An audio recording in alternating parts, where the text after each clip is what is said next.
n'engalo okutusaasira tweyambe kati bino ebitasimba nga twemalira ku by'okusigalawo kikusanga kitabo Kristo Mukama waffe awagana n'amulamu obutonde bw'obutuukirivu Katonda emirembe n'emirembe.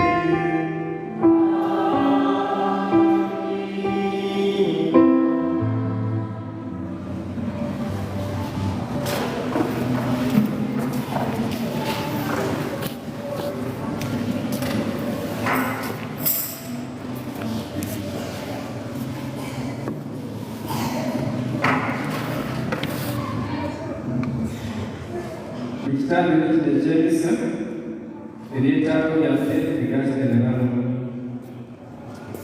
St. Mary's Prayer Group prays with thanksgiving for their members' lives and the gift of faith.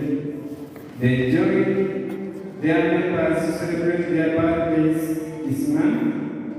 Gabriel, Flavia, Prosy, and Julia. They pray that the Almighty God bless them.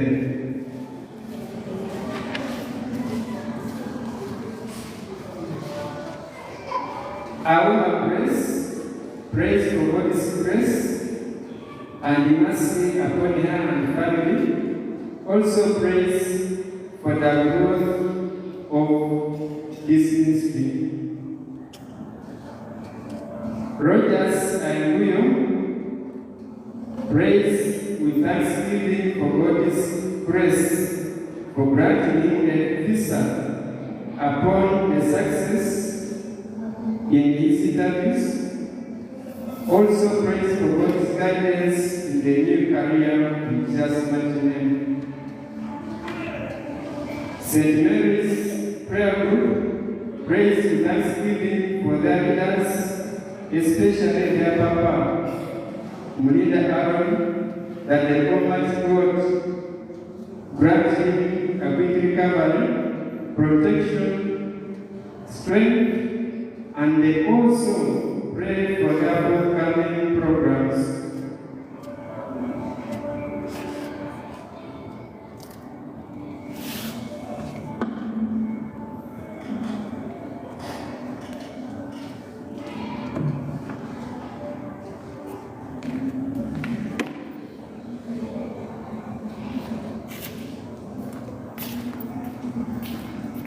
Banalya emigaati negibikawo.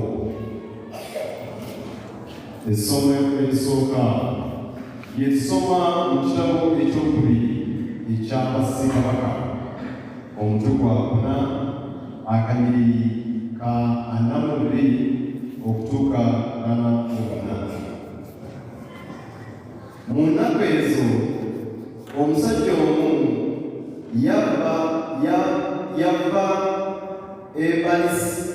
ebalisalisa n'atwalira ebizaayo musajja wa Katonda omugaati gw'ekibala, omugaati gw'ebibala ebibereberye, emigaati gya sayiri 20 ko n'ebirimba by'engano ebibisi mu nsawo ye, n'amugamba nti w'abantu balye. Omuntu we kwe kumuddamu nti enno emmere yenkanawa osobole okugigabira abantu 10 ekiramba. Ye kwe kumuddamu nti w'abantu balye kubanga Omukama bw'agambye. Bonna bajja kulya ebifikirewo n'okufikirawo. Awo n'agibawa ne balya era n'efikirawo okusinziira kigambo ky'Omukama,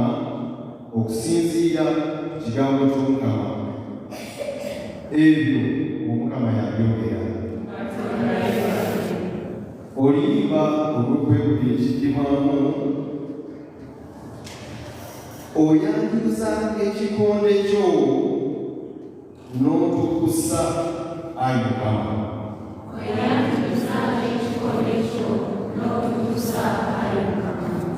Ayi Mukama, ebitone byo byonna bikutende, n'abatuukirivu bo bakugulumize, boogere ku kitiibwa ky'obwakabaka bwo n'obuyinza bwo babwogereko. Oyanjuliza ekikonde kyo n'otukusa ayi Mukama.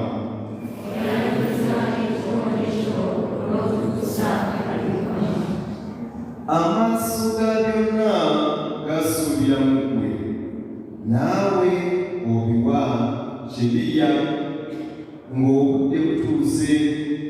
Oyanjuliza ekikonde kyo n'okussa buli kiramu n'ebirungi byo.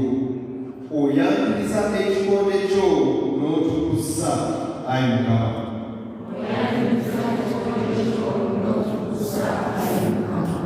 Omukama mutuufu mu makubo ge gonna, era mutuukirivu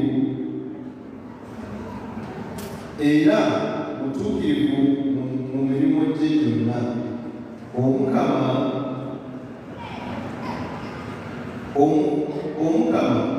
abamukoowoola bonna abali kumpi, bonna abamukoowolera ddala mazima. Oyanjuliza ekikonde kyo n'otukusa ayi Mukama.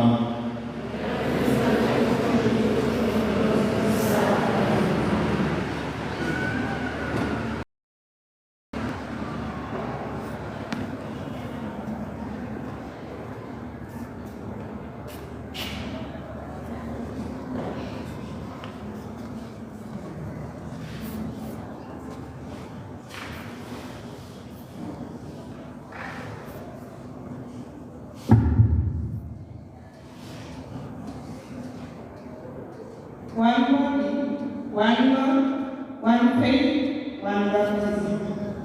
The second reading is from the letter of St. Paul to the Ephesians, chapter 4, verse 1 to 6.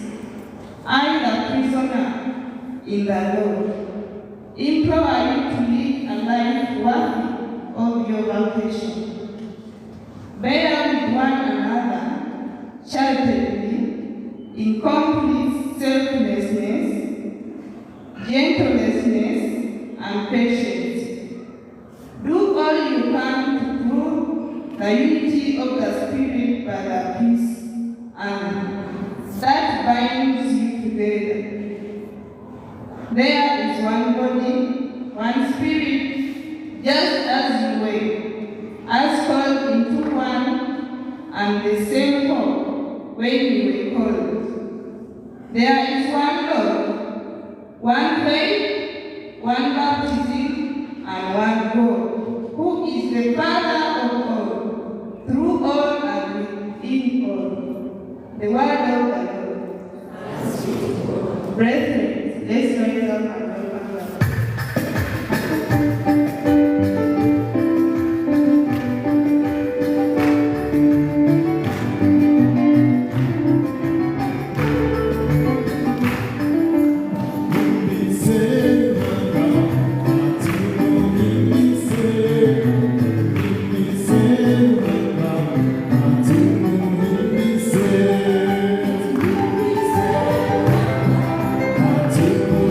Peace.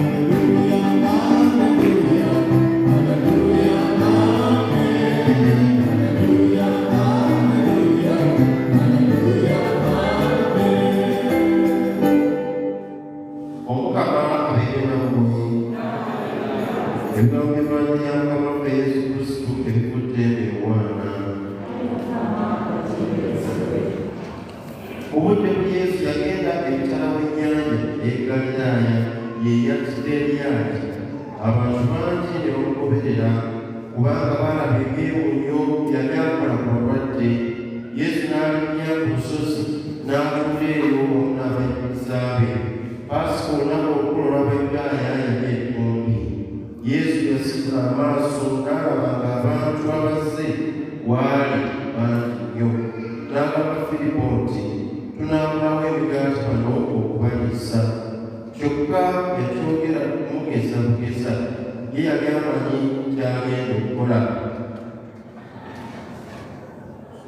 Omu ku bayigirizwa be, Andreya muganda wa Simooni Peetero, n'amugamba nti, wano waliwo omulenzi alina emigaati 5 egya sayiri n'ebyennyanja 2, naye ebyo bye biki ku bantu bati? Yesu n'agamba nti, abantu batuuze ebibinja. Mu kifo ekyo mwalimu omuddo mungi. Abasajja ne batuula baalimu 5. Awo Yesu n'atoola emigaati, bwe yamala okwebaza n'abigabira abaali batudde, n'ebyennyanja nabyo ne balya nga bwe baagala. Bwe baamala okukkuta n'agamba abayigirizwa be nti, mukuŋŋaanye obutundutundu obufisseewo buleme kwonooneka. Ne babukuŋŋaanya ne bajjuza ebisero 12 eby'obutundutundu obw'emigaati gya sayiri 5 obwasigalira n'abamaze okulya. Abantu baalaba ekyewuunyo Yesu y'akoze ne bagamba nti, ono ye mulaazi ddala ow'okujja mu nsi. Yesu yategeera ne bajja kumukwata kumufuula kabaka, n'addukira ate ku lusozi yekka. Ebigambo by'Evangiri ya Mukama waffe Yesu Kristo wano we bikomye.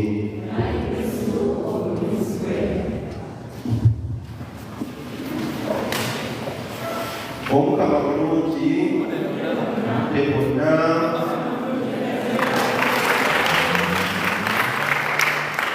Olunaku luno lwaweereddwayo okujjukira bajjajjaffe ate n'abakadde. Eno y'ensonga ssemasonga kwe tuli ku lunaku luno olwaleero, okujjukira bajjajja ate n'abakadde. Era omutukuvu Paapa nga bwe bagambye mu kusooka yatuwadde omulamwa okuva mu Zabbuli 79:9. Do not cast me off in my old age. Omukama tonneerabira mu bukadde bwange. Abali bano abamu tebamanyi oba balituuka mu bukadde bwabwe oba balituuka. Ano twebaza Omukama olw'abakadde bonna ne bajjajjaffe abasobodde okutuuka mu myaka egy'obuwangaazi. Ate n'okusabira abavubuka ebikolwa ebyo bitulemesa okutuuka mu bukadde is our lifestyle. The way we live our lifestyle nga tunakutuuka mu bukadde eyinza okutulemesa obutatuuka mu bukadde. Awo nno nga tutwegulira ku bakadde naffe twegulira mu ngeri gyetukwatamu obulamu bwaffe obwa bulijjo. Omulamwa gwe tukoze twegulira kugamba the wise use of resources, engeri ey'amagezi gyetukwatamu ebyobugagga. Amiina ow'Oluganda. Awo nno ebyobugagga ebiriwa, resources ebiriwa. Resource esookera ddala ye human. Bwena ng'ali wano ekyabugagga ekisookera ddala mu byobugagga byonna, human resource. Okimanyi bulungi oli kyabugagga oba tokimanyi ekisookera ddala human resource. Kyovudde olaba abavubuka mu degrees nga masters, PhDs, they handle this important aspect of human resource management. Engeri gyetukwatamu bantu bannaffe human resource. Osobola okufuna abasomesa mu ssomero, to retain them oteeka okuba ne tips ze bayita human resource management. You can report workers in hospital, but to retain that human resource is important. Engeri gy'obasigaza ku mulimu ne kwaya ebulaba wano kansuubire ekigera amalibuloogi kubanga human resource eyo nkutekashuwa nti ejja wano ekisande handling human resource bw'otakikwata bulungi human resource ekuva mu ngalo ogenda okuwulira nti akake balikubayimbira nga bakuvuddeko nawodde human resource eri important bwetunulira eggwanga lyaffe youth are human resource amuvubuka yenna resource naye tulina okulaba resource eno nga teyambiddwa okukozesebwa mu bulungi tebalina mirimu abavubuka abasinga abavubuka batono kuwa abuzo ebyokumaketi so gavumenti yaffe tugisabira era tukikubiriza kubanga buvunaanyizibwa bwayo badde tulaba mu politicians don't do their responsibility nga avuga kutandikewo emirimu. It is your responsibility as government to provide jobs for the youth. Your responsibility ensonga lwaki tebalondebwa mu gavumenti. Gavumenti ekyo bwe kigiremu kitegeezera tetalina mugaso ku Uganda. Awo nno absorbing the youth is a resource. Aba tulina the resources endala mu bulamu bwa bulijjo. Intelligence, amagezi, wisdom, abakadde omukadde magezi, naye bagambye olwaleero abakadde abamu si magezi. Tugenda okuwulira omukadde yawaddeyo muzzukulu we afumbirwe.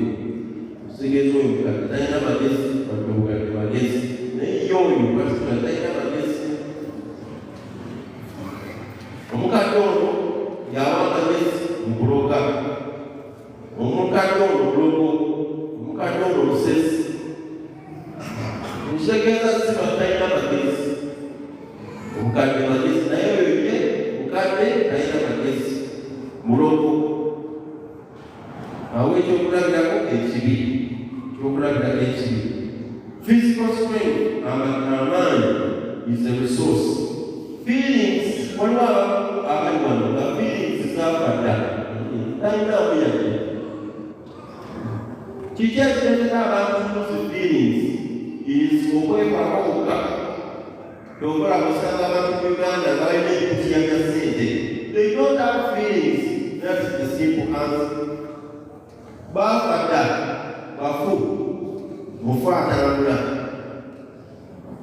So yensonga lwaki batambula n'ekutiya bino ebyandiyambi okutondamu emirimu, ebyandiyambi okujjanjaba abantu balwaniro, ebyandiyambi okuzimba classrooms z'abaana mu masomero, because their conscience and feeling is no longer functional. Another resource is power. Obuyinza is a resource. Naye obuyinza bulina okukozesebwa obulungi. Okutwala abulamu bwaffe bwe tugambe the wise use of resources. Engeri gye tukwatamu ebyobugagga tubikwata tutya nga tubeera bakisa eri bantu bannamu. Omukyala okubeera bakisa eri mwami wo. Ono omukyala amanyi okukwata ejjambiya oba agambe akonki n'atimako bba ekitundu kyayagala. Bikaayi beera wakisa singa bakitemamu ekitamusitaani yakenye manye abakuba babagamba nga tekutawasa. First measure up something is emotional intelligence. Omanyi emotional intelligence kyabuvunaanyizibwa nnyo mu bulamu bwaffe. Omuseminaano yenna alaakinga mu emotional intelligence tuwa butyako kusaasirwa bw'aba ng'alina ekizibu kya emotional intelligence abajja kufuuka problem mu community ey'abasaasirwa ey'amadini will be a problem. So the best thing is to advise that one to leave that community. Emotional intelligence is not Katonda bakuwasa, Katonda bakufumbirwa, meeta emotional intelligence y'omuntu kwayagala okugenda naye. It is very important and key. Tubula kakati abaduma, abanyumba tulwana tuto, n'abama bakwatiriza kasooli tuwulira, ndiwulira, atawulira nyiriza y'Eklezia bamwogera mugundi mu kasooli, n'okula abaatuse bamusazeeko. Abaatuse. Ebibuuliro bino biri important tetubyala kuyisa ky'eggulu. You must pick something and go with it. Tukuyambe kubanga your life responsibly. Awo Yesu ayigiriza okuva mu kwemulugunya okutuuka ku byamagero. From Mamadi to miracles, multiplying miracles. Amina. Ate lwaki Yesu ayigiriza ekyo? Ayagala babeemu obuli obw'okwefaako kokka. Omanyi waliwo olugero olusuga lugamba nsinga Katonda yabaddewo wano omusomesa taaliwo. Kange kakiraga ife ekitegeezaawo olugero olufu lwakwefaako wekka. Kwefaako wekka nti kyange nzekka. Awo nno banzine gye tuwulira olwaleero ebuli banamuvanjiri endala zino Matayo kutoka 14:13 mpaka 21 kwogera ku bantu Yesu bye yagabula 50 nga basajja nga tubaze baami n'abaki n'abakyala. Lwaki banjire empepera ku baami n'abakyala? Mu budde obwo abaami n'abakyala balabibwanga abantu batalina kumanya. Abaana n'abakyala tebalina mugaso. Yokola abaami bebambalanga naye ennaku zino bikyuseemu. Ogenda okulaba nga n'omukyala akola ki? Aduumira maneja. Tusabira abakyala kuno babeere good managers, si bano abatubbira ssente. Be good managers. Waliwo omukyala olebagamba kale bannange singa oli akyali mundi kubanga atonda obutulina. Bannange abakyala abamu tuleme kufuuka timba sitana sesota timba akwabira kukwabisa. Waliwo n'abakyala wano abamu nga batimba bakwabira kukwabisa. Ogwo omwoyo ogw'omulugube si mulungi.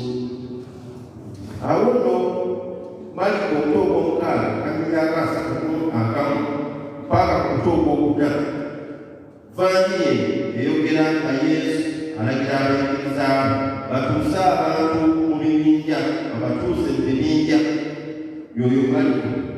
Luka omuto ogw'omwenda akanyirako 10 mpaka 17 kwogera ku mulenzi omuto eyalina ebyennyanja 2 n'emigaati 5.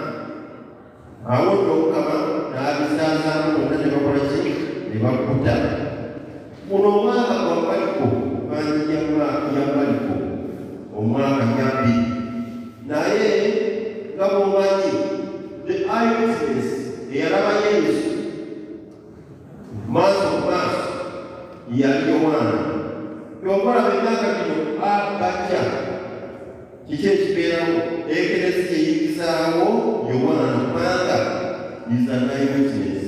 Teyawulira bujulizi nga Maliko yawulira bujulizi. Luka, Matayo abayigiriza be baayogeranga ku Yesu. Ono yabirabirako ddala ye. So one of the 12 apostles, the 12 omanyi kakati amakumbwe muyinza okusituka n'okutandikawo kakyakiko n'ogamba Amusa n'Aposo. Amusa n'Aposo. Amaposo kigere. Manyi beyiteenye ekifaananyi. Kiweewezi, kigere, kikutiya, kifaananyi. Among the 12 apostles is this only one who wrote the gospel. Ewandika yetukulidde olwaleero ye Yowaana. Era Yowaana afulaga Yesu ava ku bantu okuva ku bannaffe. Kino kyenkola nange akuŋŋaanya ekutiya, sente azikuŋŋaanyiza ku kutiya, kiyamba eggwanga lyange okula,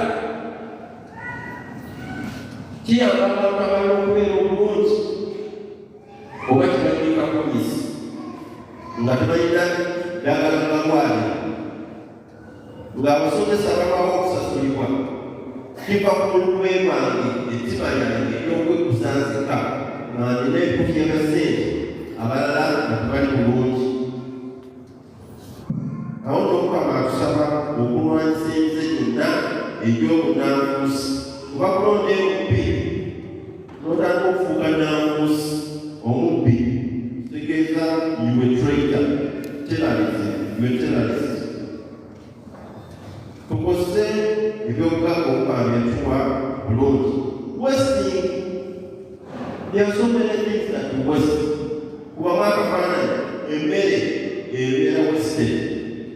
Emmere basuula busuuza emmere, abalala bali awo bayagala tebalina mmere, naye bano bawukira ku buwulizi mu mmere. Abavubuka abafunye degrees, they are wasted because of poor government policies of absorbing youth in the job market. Okuyamba abavubuka bano so they become wasted because of poor policies. Awo n'Omukama atusaba okulabirira si mwoyo kyokka, naye tulabire ki n'ebibiri owooluganda amina togamba bbaminziza eyakusaabusabe. Tulabye Yesu teyakuma kukobi kuyigiriza, yagezaako okulaba nti abantu bano bafuna ekyokulya olwagala okubalisa emmere ey'omwoyo akati ate n'amanya emmere eyaki ey'omubiri. Okola ekereziya etandikawo amasomero waliwo sente batiya waliwo konsolaati, etandikawo n'amalwaliro naggala nga hospital nakyo hospital n'amalala along the church, hospitals, schools, okutuyamba nti ekereziya terabika kulabisi mwoyo gwokka naye n'omubiri ekola ki ekulabirira. Awo tunekuyigiriza okugezaako okulaba nga ne bannaffe tubakwata kwekisa mulamu lwaffe ukalisitiya eno tetugamana etuyamba okugamana ku ukalisitiya ey'omukulu gye tulina okubeeramu olubeerera. Waliwo omutuukirivu bamuyita Alfonsa mutuukirivu ono Indian saint ayogera bino, I have abandoned myself to the Lord fully. Let him do to me as it pleases him. Brothers and sisters, kitambekekisa weeweere Yesu asobole okukwatako okutereeza, kubanga bw'otaatereerewa eggulu likuyitako. Omukama abeere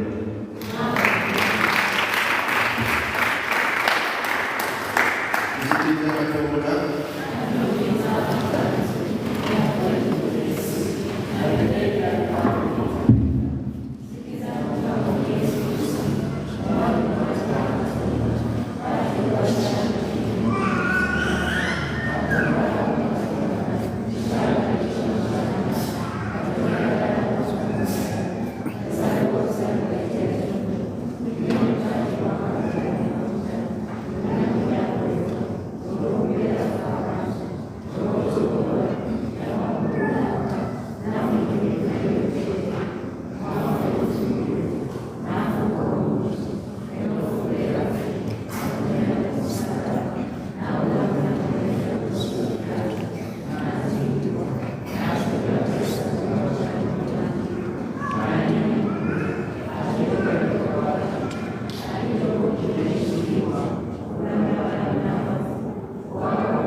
Katonda tulinde obulamu obukama tusabye okukozesa ebyobugagga resources n'amagezi batumusabe ebyo binatuyamba okukozesa bino obulungi.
Lord, we pray that you continue to guide them, that you send them your Holy Spirit to always be their guide, so that they may continue shepherding your people the way you want them to be shepherded. This we pray to the Lord.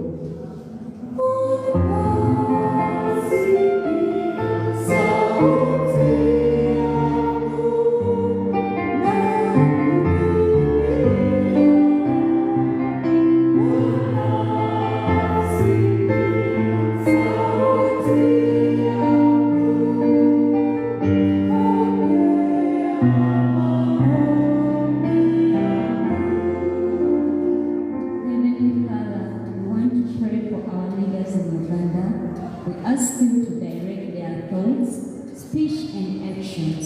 Help them to serve you faithfully, that in their work and worship they may always please you. For this I pray.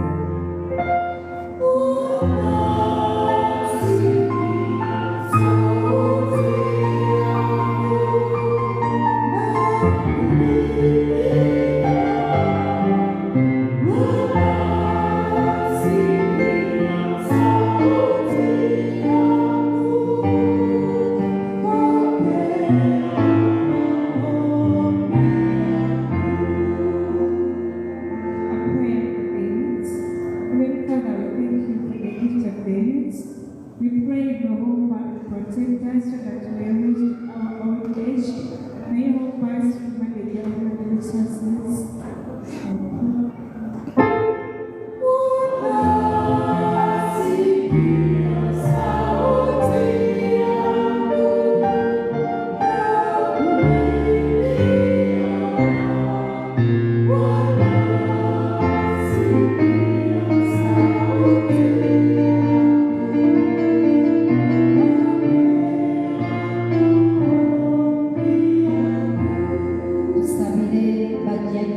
awamu n'abakadde abatuuse ku lunaku lwabwe olwaleero, ate era tusabira abavubuka bonna awamu n'abazzukulu okwongera okulabirira obulungi abakadde n'obutabeekaanya emyaka gyabwe, tusaba nga tuyita katuukiririvu Joakim ne Anna.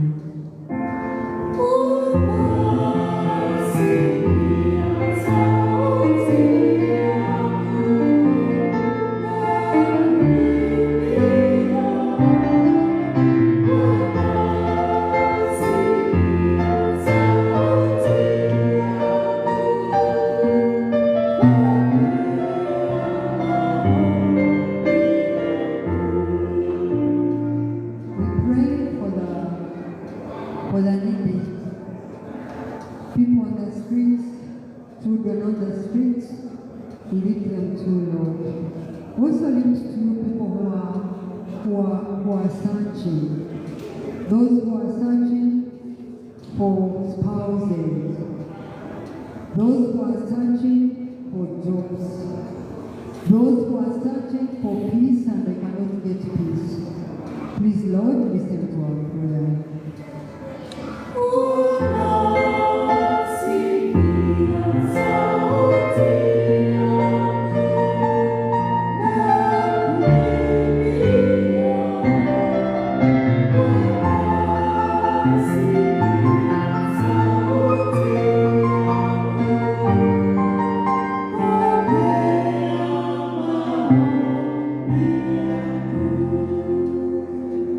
pray for the souls in purgatory, that may the Almighty God give us love on all those in purgatory, and prepare their souls to raise them up to heaven in His eternal God.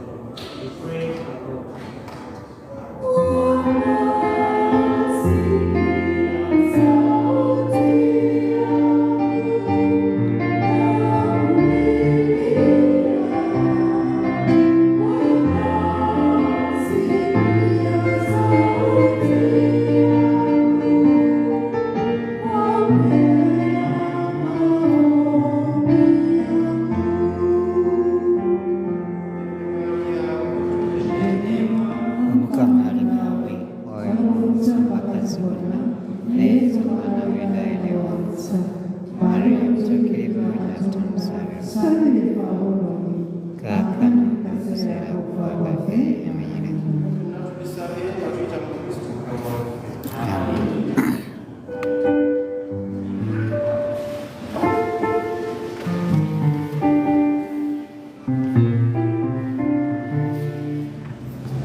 Holy, holy, holy, holy,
eyali agenda okukomayo okulabula kwesimidde n'akwata omugati neyebaza n'agumenyamu n'abo bekkiriza be n'abagamba nti mutoole bwe kino mwenna anti kino gwe mubiri gwange ogunaaweebwayo okubeera olwe.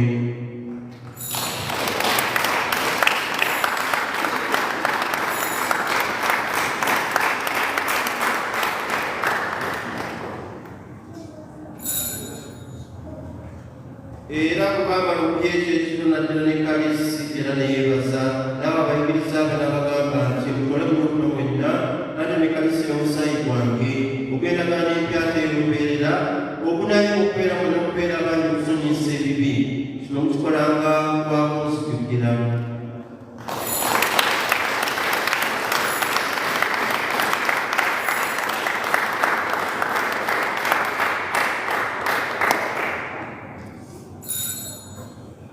Ekyamagero ekyokukkiriza tulangirira okufa Ayi Mukama twatula okusuubira omusango olijja. Kale Ayi Mukama olw'okukkiriza okufa n'okusuubira kwe tukoleza okukatoola ne kalisi Mukama tukwebaza kuba tuganyiza okugenda mu maaso n'okukuweereza tukwegayiridde ennyumba tukwesengereza bakaba n'okugenda omusaayi ya Kristo oyo mutuukirivu atuŋŋaanya wamu. Jjukira Ayi Mukama eklezia y'enkulu w'ensi okujuzeeko okwagalana omune Papa waffe Francis ne Ssaabasumba Kose Mwogerere n'abonna abakola mu sitaasiyo y'omudyakoni. Jjukira obuweereza bwe bwe wayita ate omusajja engo n'omufaananyi omwana omufa mufaananyi okuzuukira okwennyini. Jjukira ne baganda baffe basinga basuubira okuzuukira bakristo bajja ebyakayagala mu kitiibwa. Jjukira n'abakola n'abaganda ekisa mu kufa naffe ffenna twegayiridde tusaasire tusale okulwako mu butaggwaawo okutenda n'okugulumiza omune bali obubeeko obutuukirivu nnina Katonda n'ate abatuukirivu era n'abatuukirivu bonna abali bakusabibwa obwedda bwonna nga tuyita mwanawo Yesu Kristo.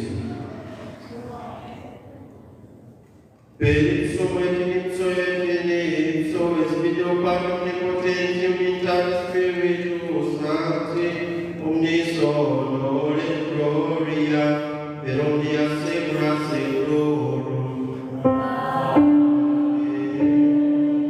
Oremus Spiritus Sanctus Unity Spiritus Furati Audemus Dicere Statuae Antiquum.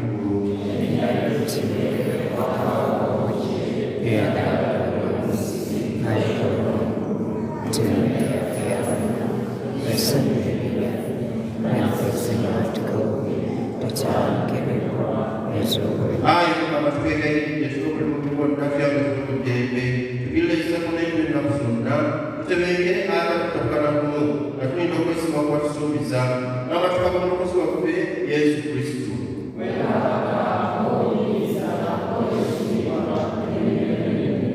Ayi Mukama Yesu Kristo gwegamba batukuba nti balekedde eddembe bawadde eddembe lyange twatunuulira bibi byaffe naye amaaso gategeeza mu eklesiyawo kkiriza okuwa emirembe n'okusa ekimu nga kwayagala wawanga n'olabula emirembe n'emirembe. Eddembe ly'Omukama ligenda mu ennaku zonna byomwatusikulu n'eddembe lya Kristo.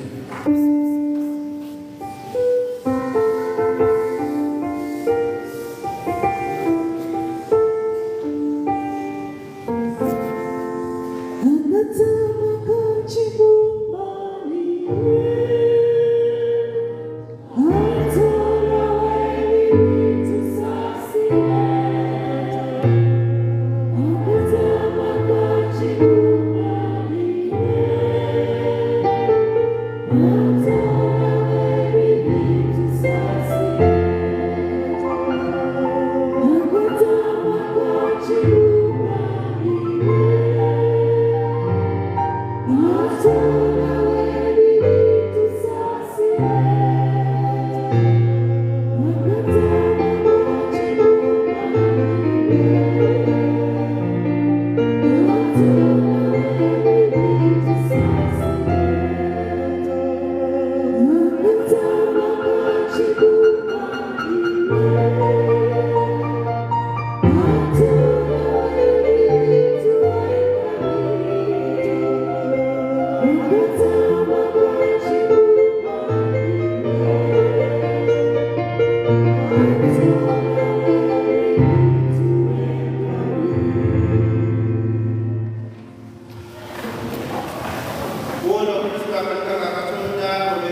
Don't know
n'okubonaabona kw'omwana otwegayiridde ekitono kino kye yatuwa ng'ajja mu kwagala okwekisa n'okwatwagalamu kituleetera okubuka kikusanga tweka mu Kristo Mukama waffe awangala n'alamula nga tufunemu obutuukirivu Katonda emirembe.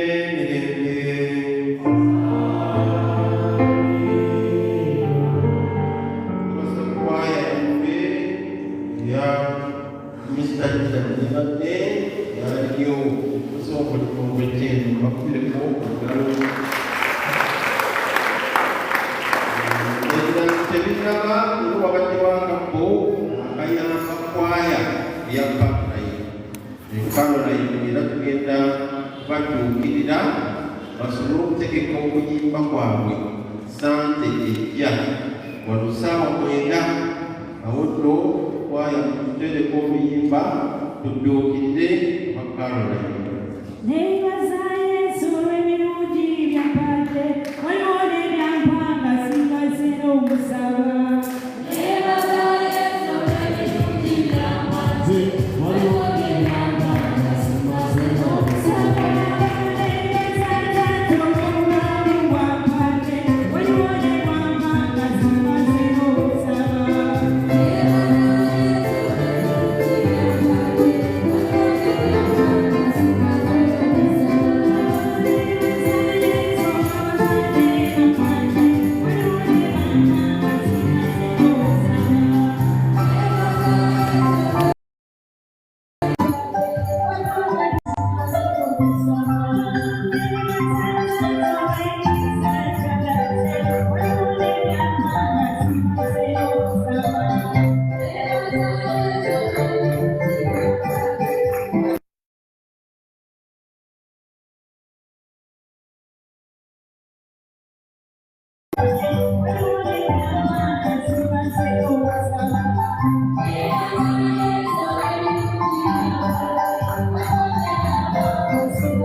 Obudde bwonna basembegaze nze nga Mukama tezimumala banna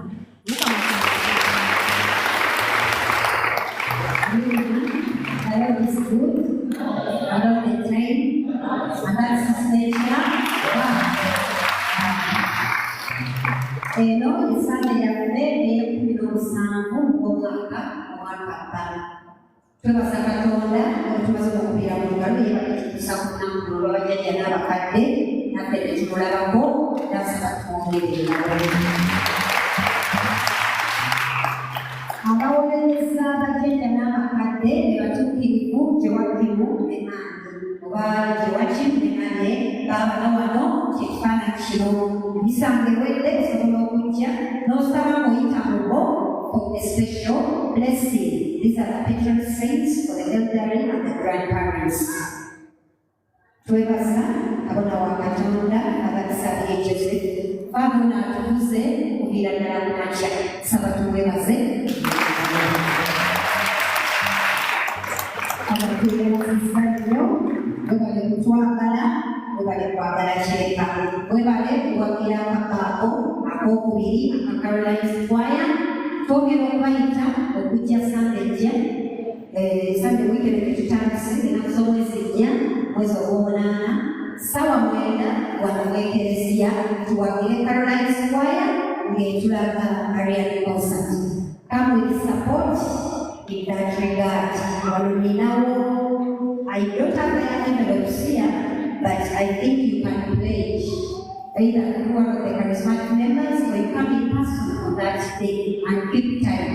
Bagambye balina kwaya zendala bbiri ze baleeta wano. Kwaya emu ne bajinja bayitayo Jerusalem eyo, then the so please come and support them, come and listen to the songs and praises of Mother Mary. Amina, that is the Sunday the 4th at 3 p.m. Tulina omuseminari waffe eyaliyisidwa ku ddaala ey'obutikon ate nga tumanyi era n'eddaala erisembayo omuntu okutuuka ku Busaseredoti era tube basomesanga zammwe nga misa bwe zibadde ku makya wabaddeyo ebbaasa zino ez'okumuyamba mu ngeri ey'enjawulo. Ffe abasaba wano on a daily basis tubeera ne meetings mu parish hall era n'enkya we shall have the same meeting at 7 p.m. But for you who may not be part of us, this is our big one. Let's support him. I call upon the ushers, come and pick these few envelopes, give the well-wishers, support him and return them at any date. Either to Musomesa Sebuya, that is the father or senior catechist, or Osiwe secretary. At the same time, nja kusaba ba ushers mubeere ne baasa eziri wammanga because next Sunday is our tithing Sunday. So as I read the rest of the announcements, those 2 types of envelopes are going to be supplied. Even if you use the other envelope to support the deacon, as long as you indicate. Since next Sunday is our tithing Sunday, let's raise our hands to the ushers. Pick the envelopes. May God bless you as you generously give him. Go with them so that next Sunday you return them with your offering. Amina. Ebbaasa ezo zitambule nga bwe kyabadde mu misa endala zonna.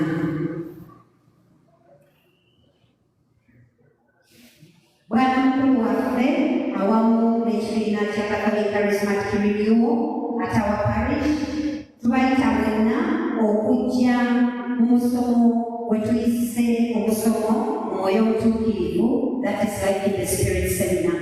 Tuzze nga tulanga omusomo guno era olunaku olwaleero tugenze mu buli kisomesa kubanga eno parish program era nabano mu biseera ey'okumakya nabaddewo ndoza mu biseera waliwo yabaddewo nga twongera okubagamba nti omusomo guno ogwamwoyo omutuukirivu gwafenna.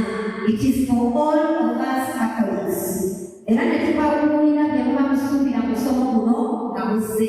Ekisooka, it is the calling of the Holy Father or Holy Fathers for every Catholic to be charismatic.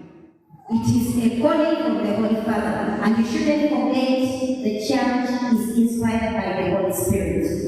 So tukuyitoje oddemu obatizibwe mu mwoyo omutuukirivu. Twafuna okubatizibwa bwe twafuna batisi. Naye nagamba osaka ze twafuna batisi tulina obuzizi obujja nga tuyiga engeri gye tusobola okukolagana mu mwoyo omutuukirivu nga yafuka mu bulamu bwaffe. Amiina. Omusomo guno tukutadde ku weekend. We only have weekends, that's August and September.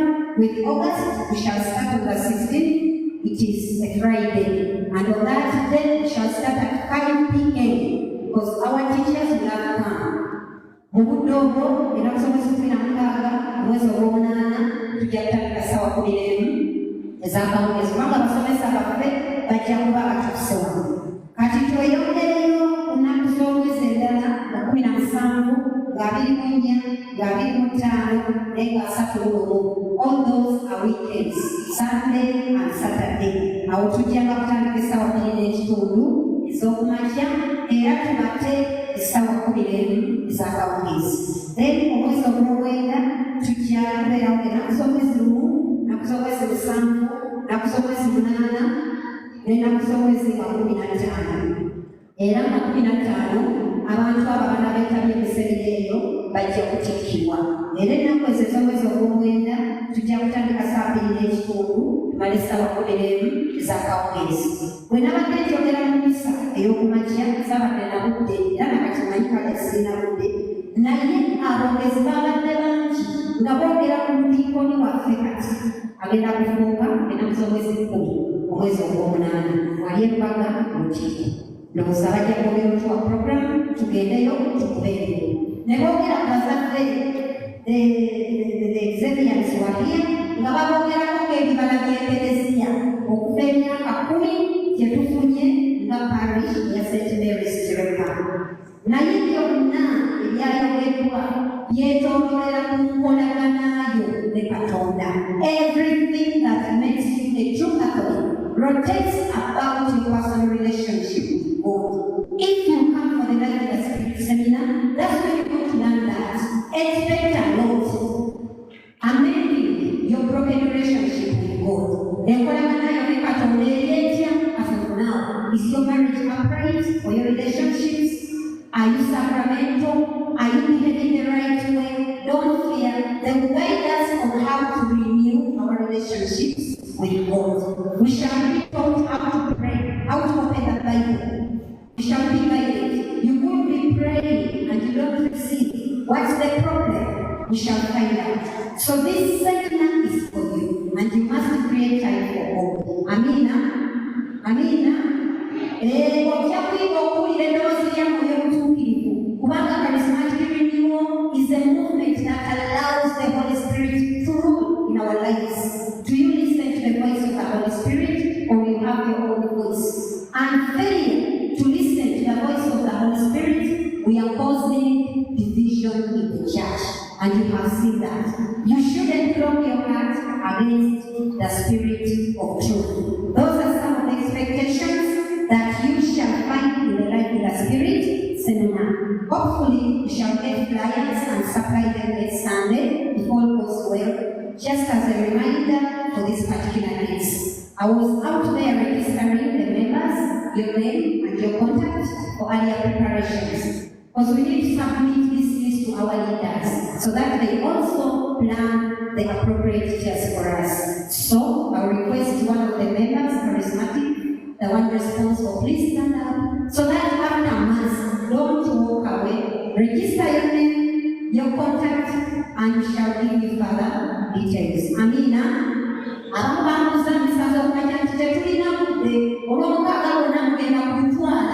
Yes, we are taking the whole Saturday from 8:30 a.m.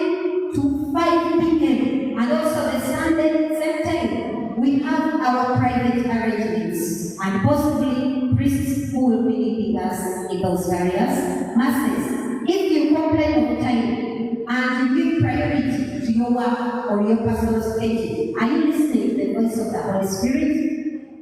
It is God who gives us time. Everything you have is given to you by God. So we call upon you to embrace this seminar, and the fact being that it's not easy to prepare. It may not come as soon as you may expect. So kati mwena twaita okwetaba mu teekateeka eyo. I beg to read this document to you as it is. Our Lady Consolata, Women Catholic Parish. Canonization of Blessed Joseph Alamano. We are delighted to share the joyous news of the upcoming canonization of Blessed Joseph Alamano,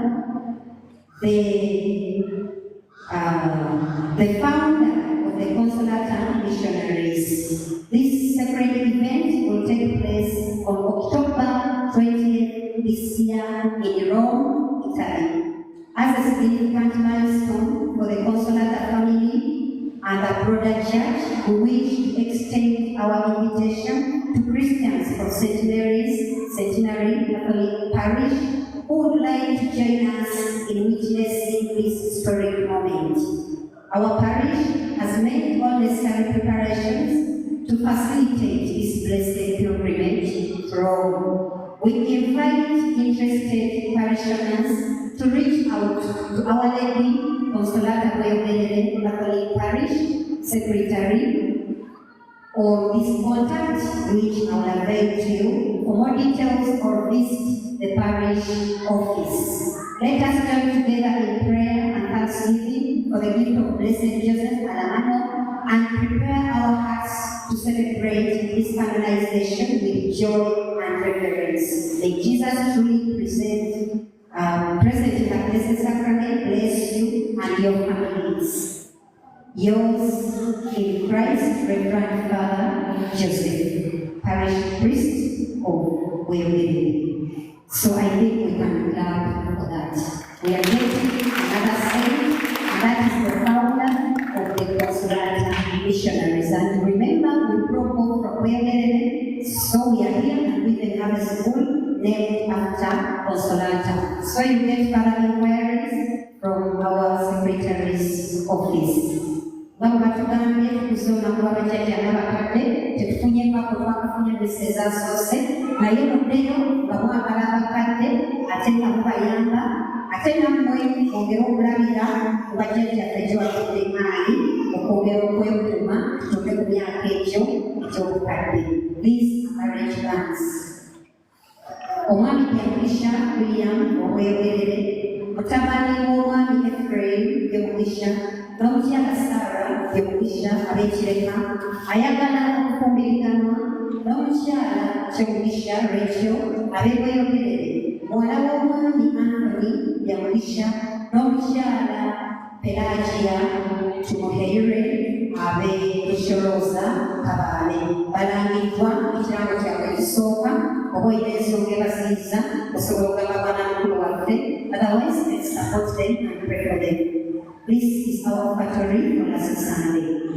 Ebirago bisesooka 21 mu sirizi 6, biseuka 23:3 biseuka 5:9 bisayakawuleze 11:15 omugatte kyali 20:9.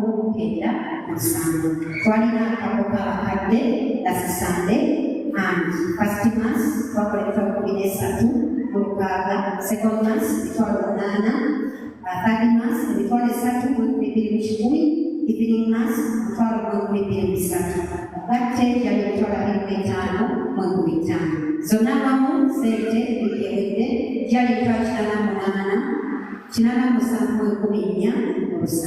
Tusaba twekubireko omugalo okutuukiriza Mukama yeekitiibwa. Nsaba nyongera okubayita mu prayer meetings zaffe tutuula wano buli wa Sunday ssaawa 8:30 tuba weetuli nga twetegerera emisa. And next Sunday, as we come to witness the Carolines choir, we shall not have our evening mass. So tubagaliza Sunday mungi Mukama abatukuumire. But before we close, we have the birthday babies. So please, I think you may come forward for this special blessing. Era tukuza birthdays, oboina birthday, come and approach us. You must stand up. Omusajja oyo akwasaganya nnyo birthdays zange. Let us celebrate together. Amen. Our birthday babies, mujje for the special blessing. Yes, Father, I request you to bless them and then conclude.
Let your living water flow over my soul.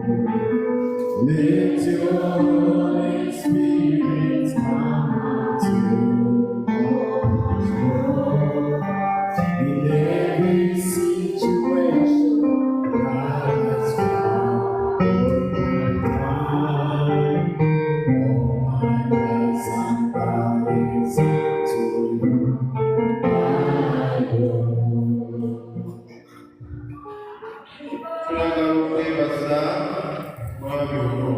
tuze okukwata mbuto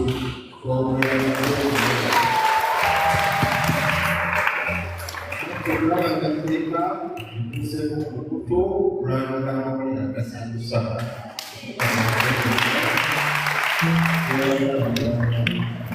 Okama beerinamuli otumiza bwaba buli kantu atulinde mwana niwetulibawokusa isewedde tugende tulimbe